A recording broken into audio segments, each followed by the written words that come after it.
The harder you try to organize your home, the messier it gets. Sounds wrong, doesn't it? But if you're honest with yourself right now, look around your room. You already know there's something uncomfortably true about that statement. Your home never gets messy in a single day. It never happens like that. One morning you wake up, and you just feel it. Man, the house didn't look this cluttered before. Then your mind starts rewinding. A parcel from last week is still sitting on the dining table. Last night's dishes are on the kitchen shelf. 2 random receipts showed up next to the TV remote. None of these felt like a problem in the moment, but when this repeats every single day, your home slowly transforms into something else entirely. And here's where it gets interesting. Your home isn't actually filling up with things, it's filling up with something far more draining, something you've probably never noticed. But once I tell you what it is, you'll never look at your clutter the same way again. Every object you see is sending your brain a silent reminder. This needs to be put away. That needs to be sorted. This needs dealing with. Your home has become a silent to-do list, and every glance adds another task to it. That's why sometimes, without physically lifting a finger, just looking at your home feels exhausting. Here's the realization that changes everything. We think our homes are full of objects. In reality, they're full of unfinished decisions. Psychologists call this visual clutter, and it doesn't just occupy shelf space. It forces your brain to constantly process and ignore extra information. It's a slow, invisible drain on your mental energy. If this already feels uncomfortably accurate, hit subscribe right now. Not because I'm asking, but because by the end of this video, you're going to look at every single object in your home differently. And trust me, you'll want to remember this. Now let me show you how Japan figured this out centuries ago. But in Japan, a country with the smallest apartments in the world, the most demanding work culture, and no more free time than you have, homes feel completely different. Not cleaner, lighter, and the reason has nothing to do with expensive organizers or aesthetic decor.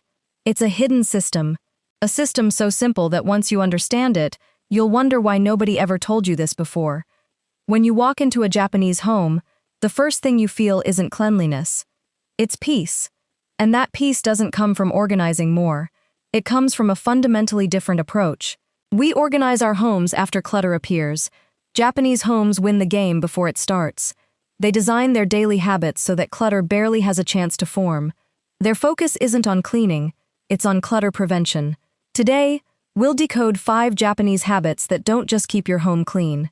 They make it feel lighter and surprisingly more peaceful every single day. And the 5th habit is the one that ties everything together, so you'll want to stick around for that.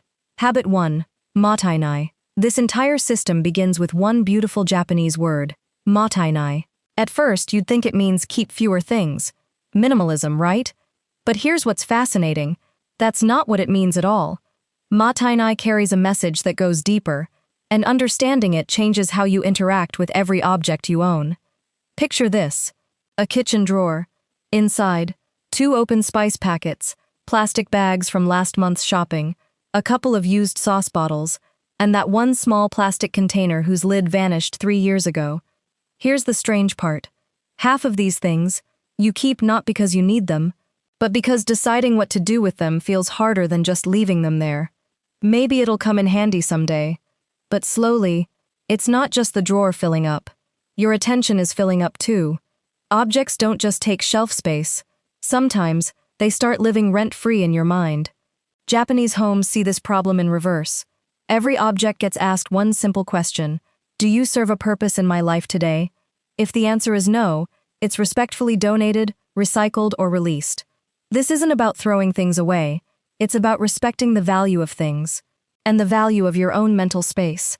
Mottainai means, don't let the value of anything go to waste, including your peace of mind.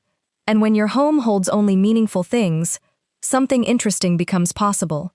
Something the next habit builds on, and it's probably the reason you can never find your TV remote. Habit 2.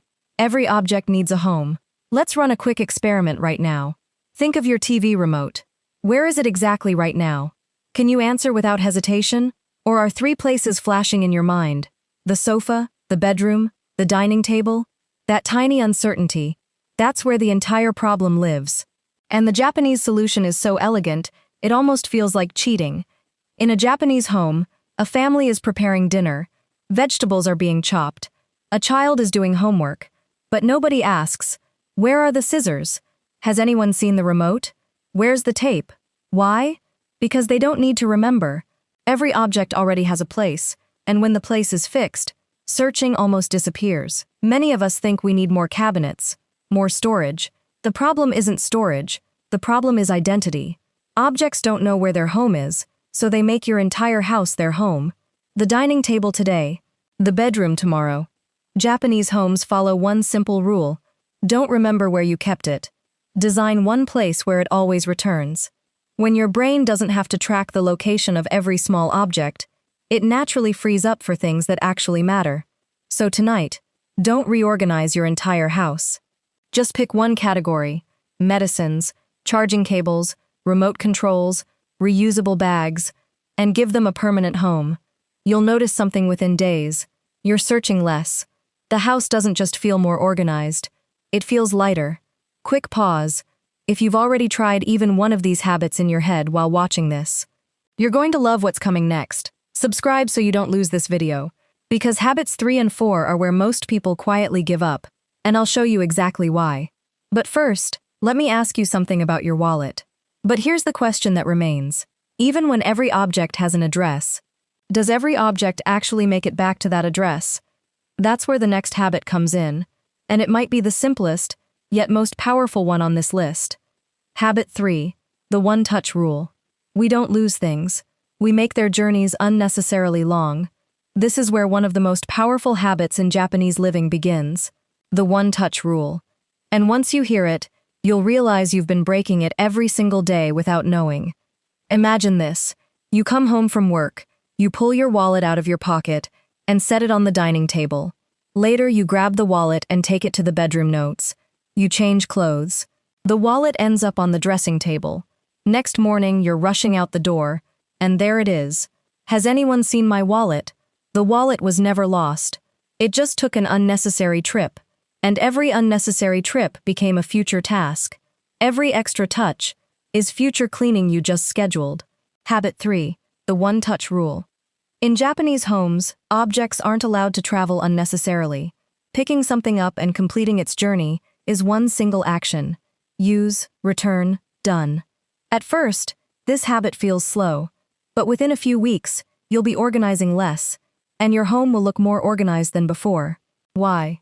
Because you're no longer letting mess form in the first place, and when objects move this smoothly inside a home, Japanese people organize something else entirely. Not just objects, but their transition moments. And this one might surprise you, because it has nothing to do with cleaning at all. Habit 4, Genkan, the psychological reset. Have you ever noticed this? Sometimes you come home, but your mind doesn't. Your body is on the sofa, but your mind is still in the office meeting, or in that unread message, or in the conversation you didn't finish. That's why sometimes, even a perfectly clean home doesn't feel peaceful. In almost every traditional Japanese home, there's a small space at the entrance called the Genkan. Most people think it's just where you take off your shoes, but in reality, it's something far more powerful. The Genkan is a psychological reset button. Picture a Japanese employee arriving home after a full day of meetings, emails, and deadlines. He stops at the entrance, removes his shoes, but for him, this isn't just changing footwear, it's a silent message. Work mode, off. Home mode, on. Now think about your own home. You open the door with your phone in your hand. You accept a courier delivery. You walk into the kitchen. The TV goes on. You reply to a call. Shoes come off eventually. Your body arrives, but your mind stays outside. Sometimes, a home doesn't feel clean because you took your shoes off. It feels clean because you took your stress off. Here's the surprising part. The Genkan isn't just Japanese architecture. It's a mindset. You don't need a traditional entrance to create it. A clean mat by the door, a shoe rack, a basket where keys and sunglasses always go. And most importantly, before stepping inside, just 10 seconds of pause. One deep breath, shoes off, phone in your pocket, then enter. That tiny ritual draws an invisible line between your entire day and your home. And when your home stops being just a physical space and becomes a mental safe space, peace arrives naturally. But wait, if Japanese people follow all these small habits, then why don't they spend hours deep cleaning on weekends? The answer is their fifth and final habit, and it might be the most practical one of all. Habit 5. Micro-cleaning. Many people think Japanese homes stay clean because they clean more. The truth is the opposite. Japanese homes stay clean because they never get dirty long enough to need deep cleaning. This is micro-cleaning. Most of us turn cleaning into an event. This Sunday, I'll clean the whole house. But Sunday comes, a guest arrives, plans change, or you're simply too tired. Next weekend, and slowly, cleaning stops being a task and becomes a burden. In Japan, the approach is entirely different. Cleaning isn't a project, it's a rhythm. Breakfast is done, the table gets wiped in 20 seconds. Use the bathroom, water drops on the sink get wiped immediately. Cooked dinner, a quick wipe of the stove before it cools. Laundry folded, clothes go straight to the wardrobe, not the chair. It seems small. What difference does this really make? But this is where Japanese thinking is most different. They don't repeat the result, they repeat the direction. 20 or 30 seconds every day saves 3 to 4 hours in the future. Like compound interest, small deposits, massive returns. But this habit isn't just about cleaning. It's about identity. Japanese people don't wake up and ask, "Do I have motivation today?" They just follow their system. That's why their homes aren't perfect. They're consistent.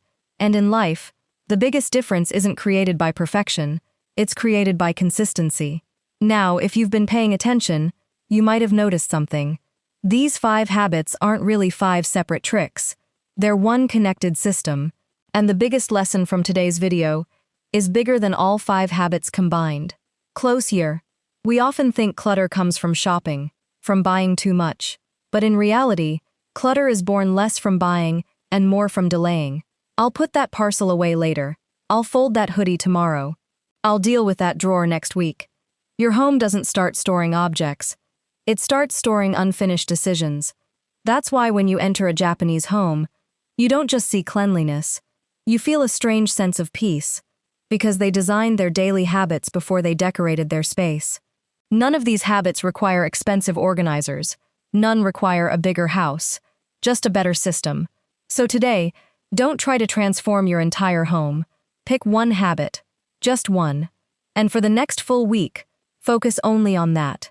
You might find that after 1 week, your home hasn't changed as much as you have.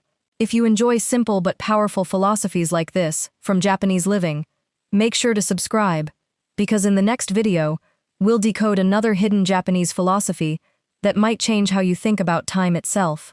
Until then, take care, and remember, Japanese homes teach us one final thing. Peace doesn't come from expensive furniture. It doesn't come from bigger houses. Peace comes from those small daily habits that give clutter a little less space, and calm a little more.